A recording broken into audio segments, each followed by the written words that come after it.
Number 2, reading aloud your daily text. 一场奇迹般的会面。娜塔莎的家族来自俄罗斯的基辅，但是她从来不知道她是否有亲戚在那里。她遇见一位男子，这位男子介绍另一位从基辅来的男子给她认识，而且他帮助她找到了她其中一位亲戚。她去俄罗斯见她的亲戚，而且她感觉就像是回到了她祖母的家一般。Hi everybody and welcome back to the second part of our lesson. We're going to be doing some reading, not silent reading, but reading aloud, so that you can practice not only your reading, but also your speaking and pronunciation skills. As I told you at the top of the class, we have an intermediate lesson today. It's called a miraculous meeting.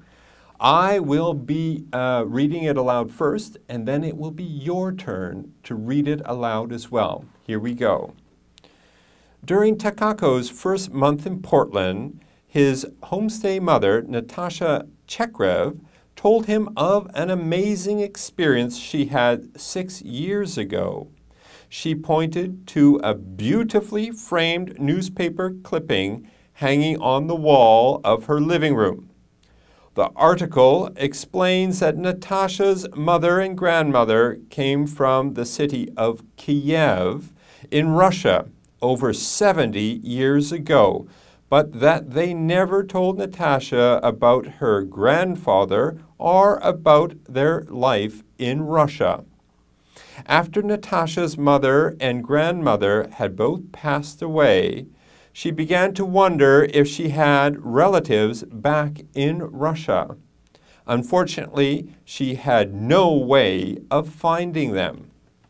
However, several years ago, when Natasha was a taxi driver, she was driving a man who had a strange accent. She asked him where his accent was from.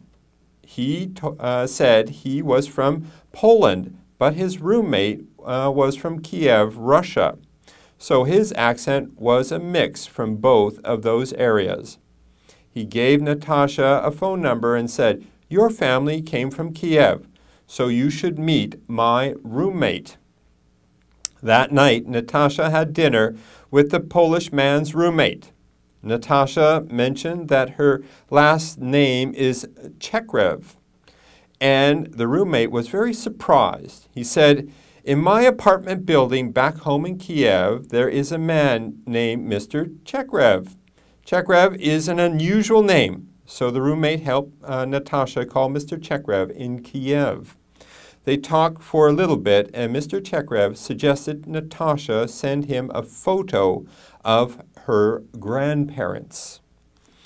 When the Mr. Chekrev saw the photo, he told Natasha, "This is not my relative, but I know a woman in Kiev named Natasha Chekrev, and I have her phone number." Natasha called this other Natasha in Kiev. The woman told her, "I have some relatives in the U.S., but I don't have any idea where they are." The Russian woman sent Natasha some photos, and Natasha couldn't believe what she saw. The photos were the same photos Natasha already had in her house. Natasha immediately bought a ticket to travel to Kiev. The next week she met the Russian Natasha, who looked like a younger version of herself. She discovered the Russian Natasha was her second cousin. The Russian woman took Natasha to her home, and when Natasha stepped inside, it felt like she was at her grandmother's house. Everything was comfortable and familiar. Even though she was in Russia, it felt like she was coming home. Now that's the end of our article. A little bit long, but quite interesting about how a woman found her long-lost relatives in Russia. Who knows, it might even happen to you if you're studying overseas, that you might find out you have relatives overseas as well. Now it's your turn to do some reading. Take this article and read it aloud so you can practice your reading, speaking, and pronunciation. If you don't have time to do all of it, at least try to read the first 2 or 3 paragraphs. That will be good enough practice for today. Now that's it for our reading. Let's go on to the next part of our class.